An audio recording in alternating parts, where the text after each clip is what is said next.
everyone. Welcome to the Blizzard Arena here in Burbank, California for day 2 of the HGC Finals for 2018. I get to be your host for this year's festivities. Thanks for having me back. I love this time of year. I love this game. I love these teams, and it's going to be an amazing 2 weeks. We had an awesome day 1, a lot of 2-0s, some incredible play. You know what? We learned a few things yesterday. Korea's still really good at this video game. Okay? Games on Towers of Doom are still awesome to watch and really fun.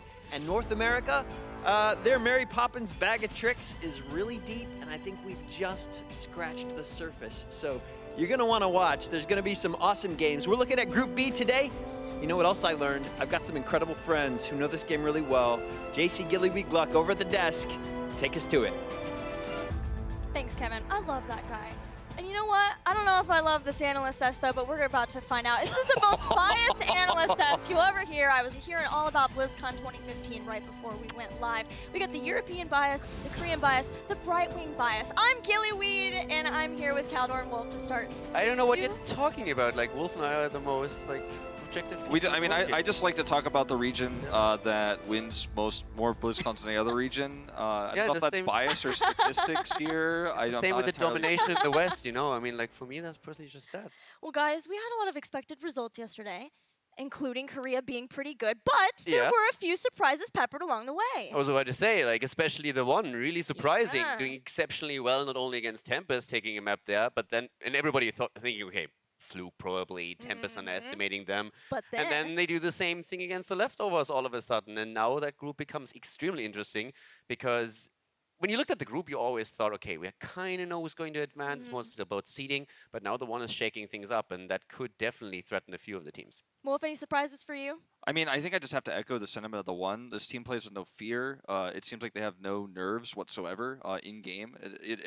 I made a joke yesterday when we were sitting back watching the matches, especially the leftovers match. Like, do they have some bug with their game where they can't see their health bars because no matter how low they are, they just continue to fight, which is so terrifying.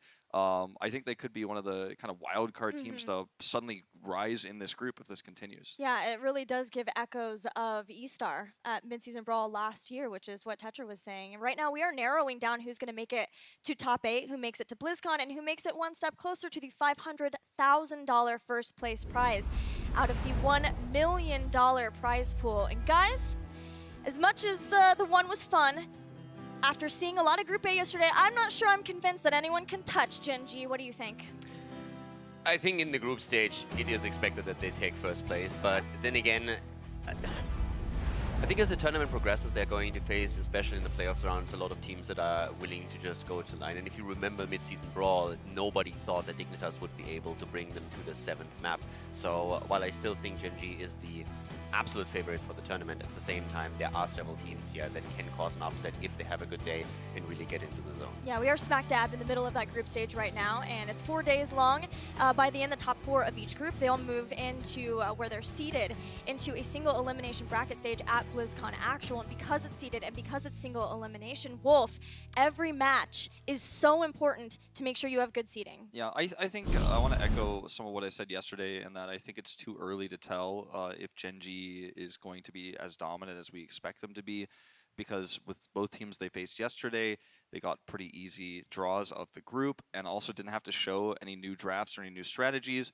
I think it's when we see Gen G show us something new for the first time that we can really start to judge where their power level is, honestly. Yeah, taking a peek at the groups, at the standings, Gen G are at the top of their group, but they're also tied with their compatriots of Miracle as well. Team Liquid Tempo Storm, they're also getting some points on the board. BTG, Luna Meow yet to do so. Group B, though, it's a little harder to tell who might be emerging from that. And Caldor, because of that, I am starting to agree with you about Group B being the group of death. That's something that we talked about yesterday, but it is the one's performance that kind of is changing my vote. Yeah, I feel it's really a lot about just simply trying to get a good positioning for the playoffs, and that's one of the reasons why yesterday I alluded to Group B being the tougher one, since you are trying to dodge Gen G. So you want to be in a position where you are not in the 4th seed here, and now that the one is shaking the group up even more, that's starting to become a little bit difficult.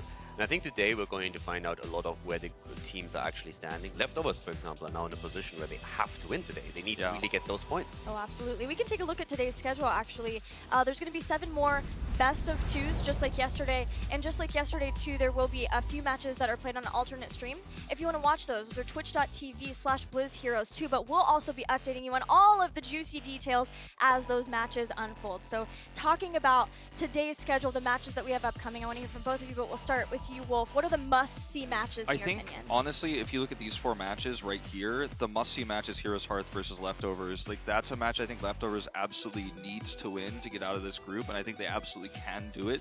But it's also that exciting storyline of Europe versus North America, and I think if you look at these 4 matches right here, that's the one that you just absolutely can't miss. Yeah, I absolutely agree with him here. I don't necessarily think that they need to win the entire match, but they at least need to win a map. That's the minimum there. Of course, if they can score maps against Tempest, against Heroes Hearth, that would be great for the Leftovers. But if they, for example, lose both of those games, then they are in a lot of trouble and have to hope that the one is having some really atrocious performances against other teams if they want to make it out of the group. I totally agree with you guys, and I'm going to add to that because Heroes Hearth not only plays Leftovers, but they play Team Dignitas later on too. So this is the day of NA versus EU, and for Heroes Hearth, it is very important because they are a team that has, in the past, struggled on LAN. Yeah, I mean, the Western Clash performance was definitely not quite where they wanted it to be. For sure. And at some point, you know, Heroes Hearth can't get away with the sentiment anymore that they wanted to learn at the events. That was absolutely understandable when they approached the first offline events. So when they started, hey, we need to get more experience in LAN, we need to actually get in our zone there.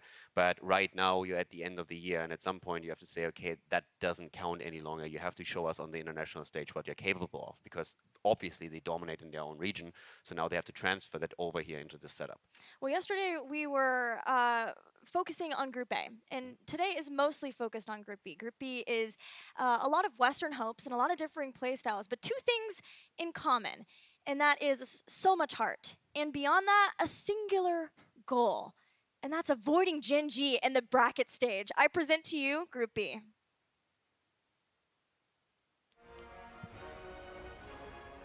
Hi, my name's Fat94. I'm the tank and captain of Mindfreak. Mindfreak qualified for the HGC Finals this year, mainly through Ryu, basically. He does probably 95% of the work of the team, and I'd say everyone else does about 5%. He analyzes the drafts, replays, he goes, puts in a lot more effort than the rest of us do, and with his help, we pretty much just steamrolled the competition. Thank you, everyone, and, you know, my DMs on Twitter are always open. If there's any girls around, you know, hit me up. I'm in LA for 2 more weeks, so, you know, Fat94 at Twitter. If that's not in there, I'll be disappointed. My gamertag is McIntyre. I play for Heroes Hearth Esports, and I am the melee flex.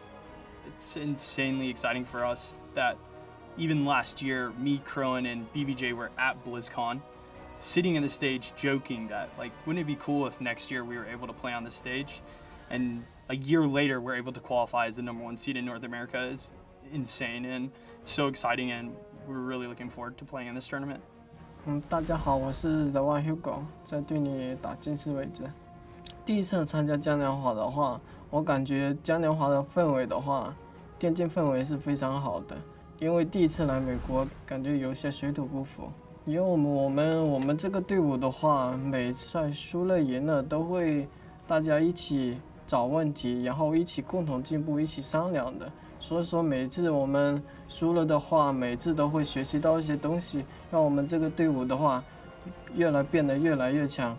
저는 템페스트에서 딜러를 맡고 있는 구시라고 합니다. 저희 팀이 아직 이번 연도에 우승은 한 번도 못했지만 그래도 좌절하지 않고 우승을 못했어도 계속 꾸준히 열심히 연습을 해서 지금 좀 폼이 올라오고 있는 상태인 것 같아요. 그래서 이번 블리츠컨에는 좋은 성적을 아마 기대해봐도 좋을 것 같아요. My gamer tag is Mopsio, and I'm a main tank for Team Leftovers. Honestly, we didn't expect to qualify as a team. Our goal was to qualify to the Western Clash and have a lot of fun there, and I think it's something we delivered back in the history. Right after Western Clash, we had a team talk in which we decided to give it a shot and try to qualify. And with hard work and dedication, we did it. Thank you to all the fans that are cheering for us on social media and Reddit and everywhere we can see. We believe that gathering your energy here at the offline event and also from the Twitch chat can give us the power to beat Koreans. Cheer for us, please. My name is JPL, I'm the tank player for Team Dignitas. So BlizzCon will be my last tournament. I decided to step back because I feel like I did everything in Heroes. I had a successful career. I actually have a lot of good memories, but I think that I just need something else. The thing I will miss the most will be traveling around with a teammate, which became friends as well. Like lifting a trophy all together, like smiling and be happy of our performances. I think, yeah, this is definitely what I will miss the most. So I just have one thing to say, and it's to thank everybody. Thanks to all of you, I was able to live my dream. Thank you.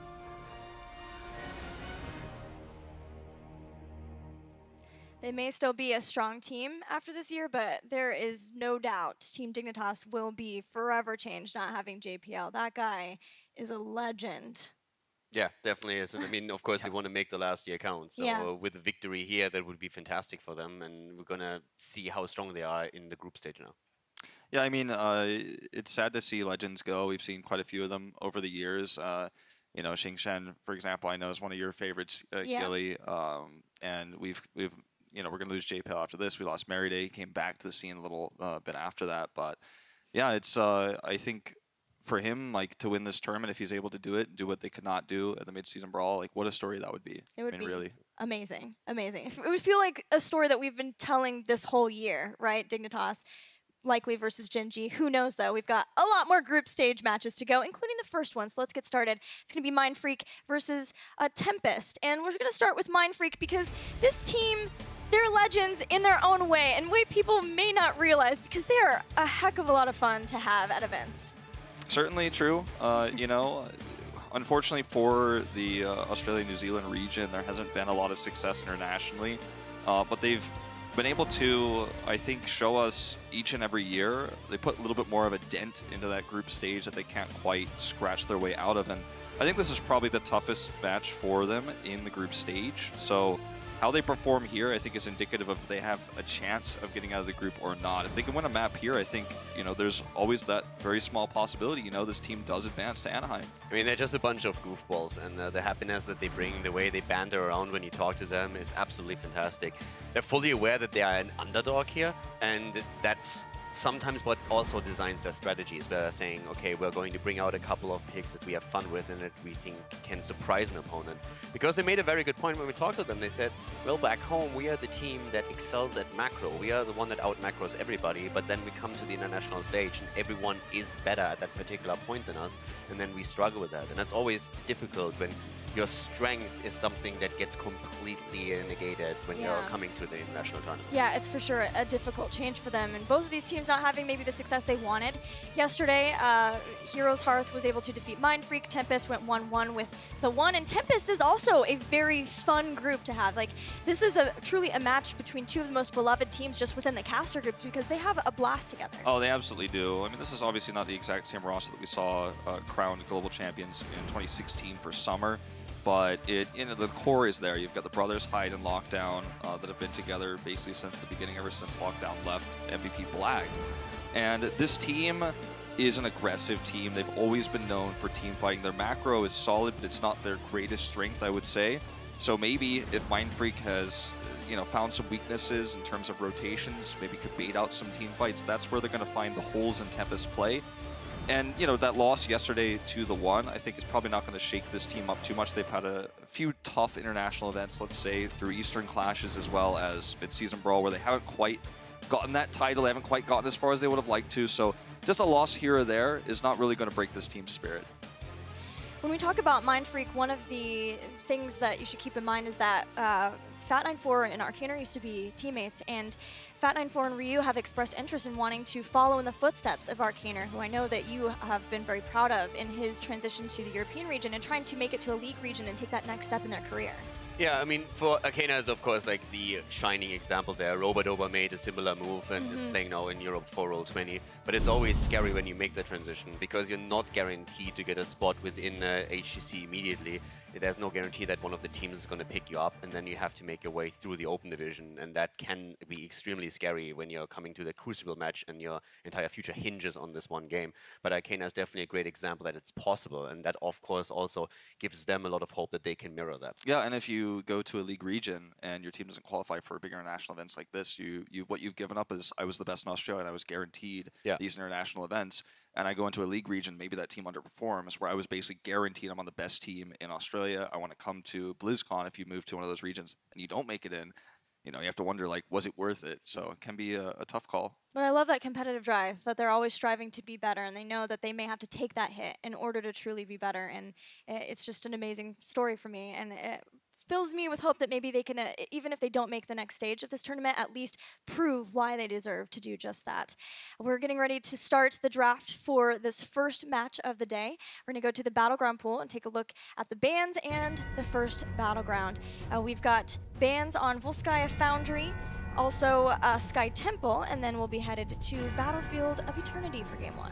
Battlefield has pretty much been a staple for the tournament so far. We've seen a lot of teams going straight to it, a lot of team fighting again, and in this case it's the map choice of Mindfreak, so that it really caters to what we expected here. As they were clearly stating, listen, we're getting out macroed. Yes. We want a team fight. We want to try and get ahead there and then get our macro game from an advantageous position into play. So this is going to give them exactly that. But yeah, I mean, as you said, Wolf, Tempest is a team that really likes to team fight as well, so going toe-to-toe with the Koreans is going to be super difficult here. We've seen a lot of weird picks out of Mindfreak already in this tournament. The tankless Brightwing style, the Sylvanas, and this is a map they like to run a lot of that weird strategic depth that they've got, I guess you could say, on this Battleground. So it's a map choice I think they're trying to stick with and trying to kind of use macro, which isn't really a thing you think about too much on a 2-lane map that's fairly smaller. But I think that's the basic idea here for Mindfreak. It was definitely a really interesting approach that they had, because they played Arthas, but not in the main tank position. It was like the offlane hero for them,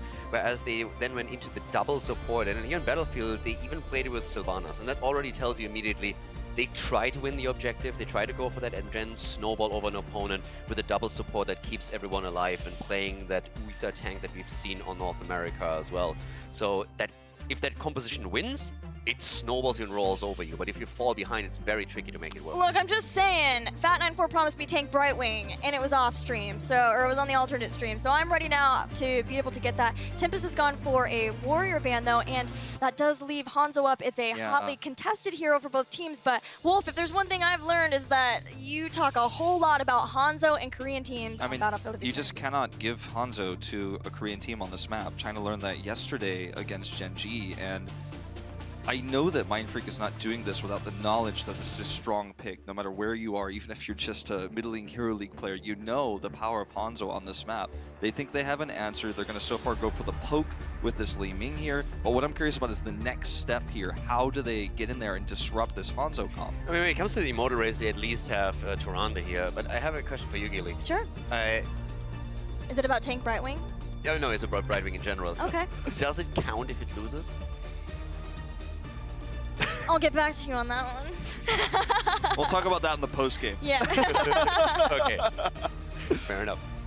No, but again, I agree with the Hanzo point that you're making, but I feel from Mindfreak's perspective, they're just saying, hey, if we get Tyrande and we can use Hunter's Mark, we can try and raise the objective, and we have kill potential if we stack additional CC. So I think that's the thought process that they're running with here.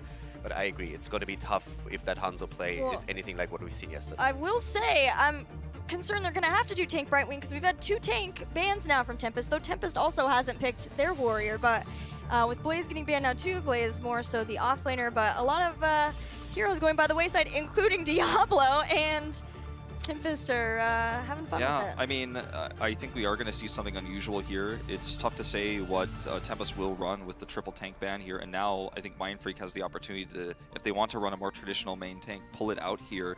I think even the Arthas is fairly reasonable at this point, but it's going to be very limited what can Sign bring here. We will see Greymane and Malthus, so no tanks on the pool here, no traditional tanks, no warriors as the tank role. I don't know what you're talking about. It's Australia. There's going to be a main tank diva, of course. Sign also plays ETC. Is it possible maybe that they're more comfortable with doing this kind of bans because they know that that's always a pick that they can bring in? Yes, and Tyrael I think is pretty reasonable as well, given the Thrall pick and the Hanzo kind of defensive setup to try to race directly on the Immortal. Both Hanzo and Thrall do tons of damage. You operate around the Immortal even if it's on the opposite side of you, and there's the Tyrael coming out with Raynor. So how do you crack this now? You need an engaged tank. You need something to break through because the slow damage from Greymane and Malthael is not going to be enough. Liming that poke, it's just not going to be enough. Also, we're seeing Reyna coming in again, and that's something that especially Korean teams have been focusing on very highly in the draft already during this tournament. So this time, very, very late actually in the pick order, but still one of the main damage dealers for them here.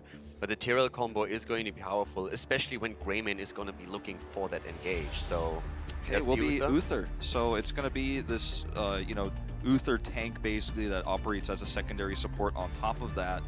Can really empower Greymane. We've seen this a lot from the North American region already.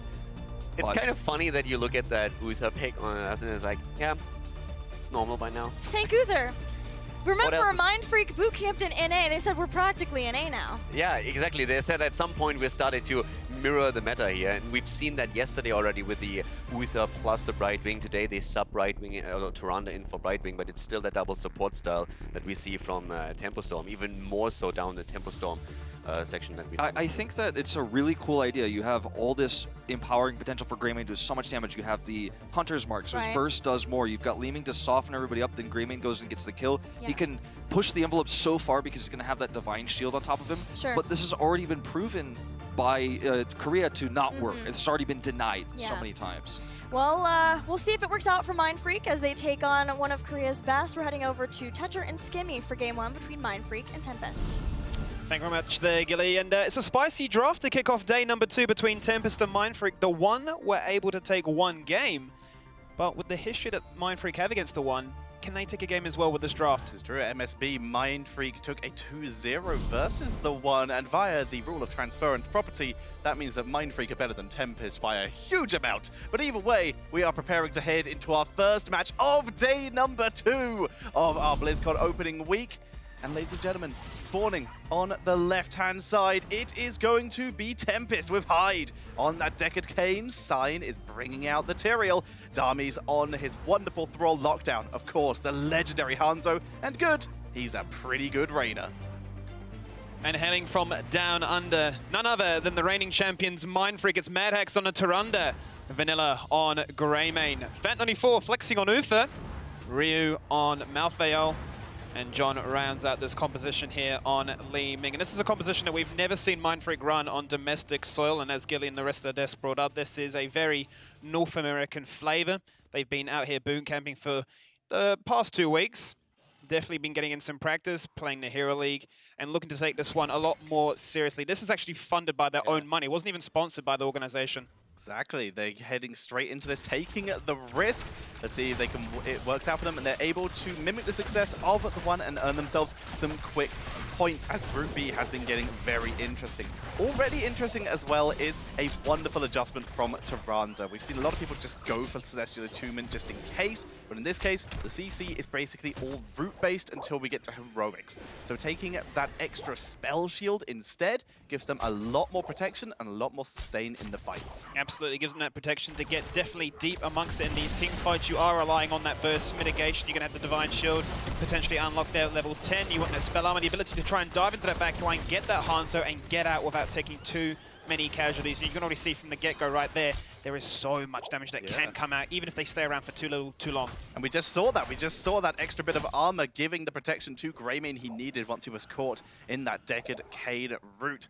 But you can see just how much CC, without having to rely on stuns, Tempest are bringing to this party. And it's already proving to be a slight problem for Mindfreak, but with their double support tank setup, they're managing it so far. And the flare does not connect, but Sign has the ability to make sure that they can connect for this one. Scroll Scaling actually does land towards the Greymane. Vanilla managing to disengage with sub 10%, literally on 10 HP itself. And that denies the first blood coming into this first Immortal phase. And you look in the top lane as well, you can see currently with the hit point bars that Ryu is dominating this top lane. He's managed to force the fountain onto Dami, and he is wave clearing like a beast right now. We have to see if this will transfer, because right now, despite Dami not out-trading Ryu, he's still holding the lane and preventing too much tower damage. So he needs to really to start translating this into some kind of plays, maybe rotating to help his team for a bit, or just making sure he can push up a bit harder and get some more tower damage. Yeah, I think right now Dami's going to be quite happy, just quite satisfied with stacking that level 1 quest. Echo of Elements currently at 14 stacks right there, so looking to unlock 20 for that second charge, giving you so much poke damage to try and mirror the side of the Li Ming coming into this very first Immortal phase, and as is tradition, both teams are going to go for that Shaman camp. Speaking of the Li Ming, holding at the level 4 for the moment. We will usually see dominance, but this is a map where we've seen a little bit of variation, getting a little bit of extra immortal damage perhaps, and here it is coming with the Triumvirate, the cooldown reduction on the Arcane Orb coming out from this Li Ming. Yeah, we've seen this before actually, and it seems to be a bit of a flex when you're fully all in. You're not all about the reset, you just want that raw damage from afar, and especially in a map like this, there once was a time when people thought a fully invested magic missile build, that Shakira ability was the go-to, but nowadays people are actually flexing into that, because if you do have these kind of poke defensive wars, you know that Hanzo is going to be going for that race. You can poke from afar, and obviously you've got the engage potential with that Greymane to follow up. You also know that the enemy team at some point will be a bit more grouped up due to getting the Tyrael shield, so there's a better chance of hitting it at those Arcane Orbs more consistently. Vanilla trading a bit with Good, but Good for getting some fantastic healing. Vanilla once again finds himself in the Scroll of Sealing, and he will become first blood with an immediate counter kill, and that's a Li Ming reset. You hear the sound from Li Ming, and you know it's that reset to 1-for-1 right there. It's going to be very, very close when it comes to some mortar right now, so it seems to be Mindfreak winning. They do win it by a 1k margin. A nice way to start off this game, as we are dead locked even when it comes to those levels. And although this may not find too much experience gain, you're looking to try and break down some of those structures leading into the fort. This is good news for Mindfreak. They can't afford to fall behind. Tempest are known for being able to just snowball games when they're given the opportunity. The Mindfreak need to keep its control. Nice double stun, another stack acquired for Tyrande there with the standard level 4.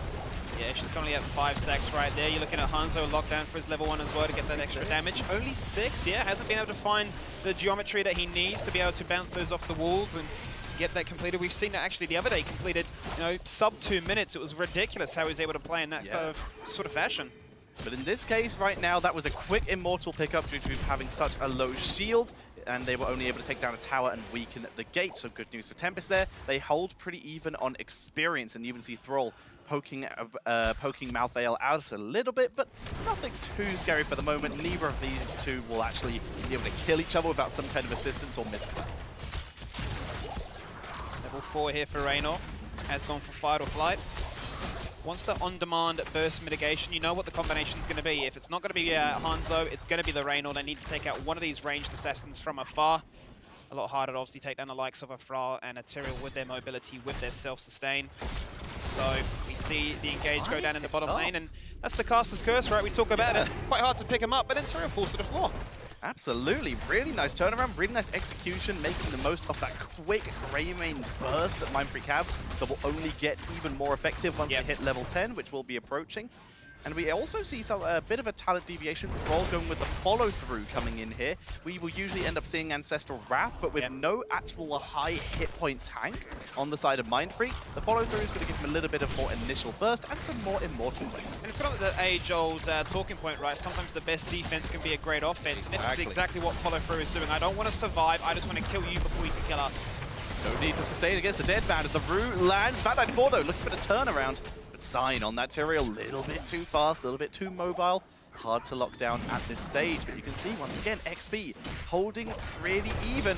We're going to see Mindfreak go for a bit of initial damage. Vanilla is eating so much here with that anti-healing applied. Is it too much? The Immortal Stun lands and Tyrande's taken down. Beautiful Scholar sitting to follow up there with a double stun. They may not be fully done right there. They're going to go for the double kill, and Tyrande is taken down, which is probably the best pick that they got to go for, because now they've taken both the Immortal Shredders from the opposing team's side, making this halftime show quite easy. Respawn time is obviously still very, very low, but this gives them a lot of breathing room this time.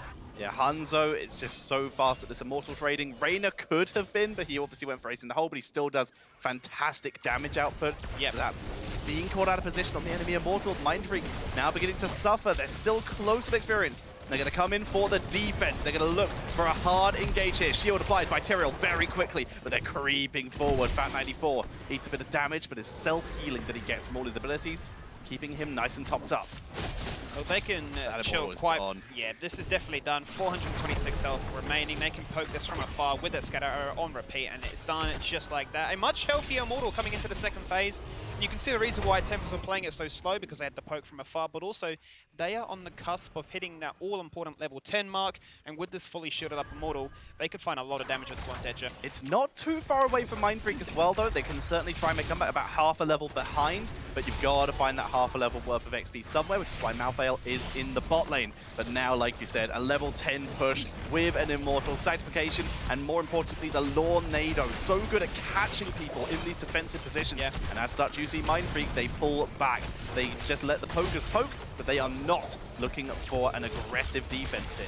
Notice how Dami is still holding that level 10, deciding whether or not he wants to go for the Sundering or the Earthquake. He does, in fact, lock in the Sundering, and I like this choice. Once again, as a second layer of defense, it doesn't necessarily overlap with the Sanctification. It gives you that ability to completely protect that backline. The Hyperion's going to come across as opposed to those Rain on Raiders, so not looking for those kills. They are looking for Siege, and I mentioned this could find a lot of value. This Immortal, the shield is down, but they are working towards the keep now. They are shielding the minion wave as well, thanks to Tyrael, and those Arcade Orbs being bought by the base. Dragon Arrow comes out. Quick cleanse coming in thanks to Ufa, that hand of protection, making up for the lack of it on Tyrande. Immortal's dropping low, but the keep is already down. An 8-minute 40 keep for Tempest.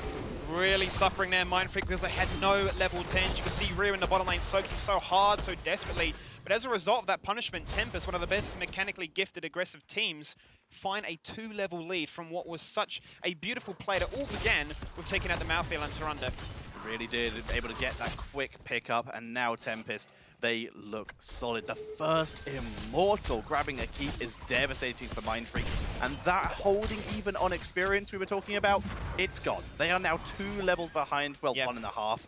But either way, they still have so much to catch up, but they have this is their chance. Maybe if they can even catch them now, before Tempest hit level 13, they can try and make a play.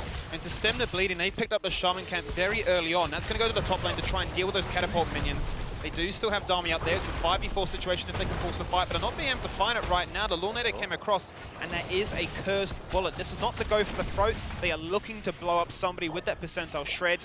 And obviously between that and the last rites, they could one-shot somebody quite easily. The logic behind this is basically kill Tyrael. If you kill Tyrael before Sank goes down, then you have a much better fight scenario. If they went for go for the throat, that requires getting that initial damage through first. So they've got the setup with Curse Bullet, and like you mentioned, the finisher with Last Rite, and they can do that onto anyone here. Sank dropped very quickly. Dragon Arrow from the side, and the good Divine Shield, though, is keeping Greymane alive, but that's not so lucky for Uther. Madax is down as well as the 2 for Wild, or actually a 3 for 0.